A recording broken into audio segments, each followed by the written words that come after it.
পলিসিগত দিক থেকে সেফ ফুডের প্রশ্নে দেখেন, আমার পেস্টিসাইডের প্রশ্নে, আমার দেশে পেস্টিসাইড আমদানি হয়, কোয়ালিটি কন্ট্রোল সম্পর্কে আপনারা অনেকেই জানেন। একটা দেশে পেস্টিসাইড আমদানি করার আগে কোন ধরনের কোয়ালিটি কন্ট্রোল করা উচিত, আমদানি করার পোর্টে, ল্যান্ডিং পোর্টে কি ধরনের কোয়ালিটি কন্ট্রোল করা উচিত,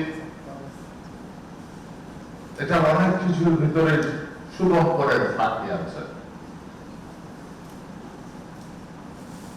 আমরা যদি আগামী দিনে সেফ ফুড যদি করতে হয়, ওখান থেকে আমাদেরকে কন্ট্রোল করতে হবে। আমি শুধু ফার্মারকে বলতেছি তুমি করলার ভিতরে পেস্টিসাইড দিও না, কিন্তু আমি জানি যে পরিমাণ পোকামাকড় আছে, এই পরিমাণ করলা খেতে ফার্মার প্রত্যেক দিন বিকালবেলা একবার স্প্রে করে, এবং ওই পেস্টিসাইডের সেলফ লাইফ মিনিমাম 7 ডেজ। এটা সে অ্যাপ্লাই করছে, আমি জানি না এটা কত দিনেরটা, মেবি 30 ডেজটা করছে।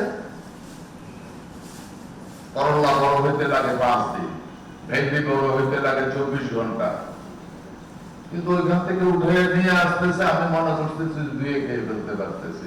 কিন্তু আপনারা এখানে অনেক বিজ্ঞানীরা বসে আছেন, কতটুকু সেফ এটা আমাদের জন্য?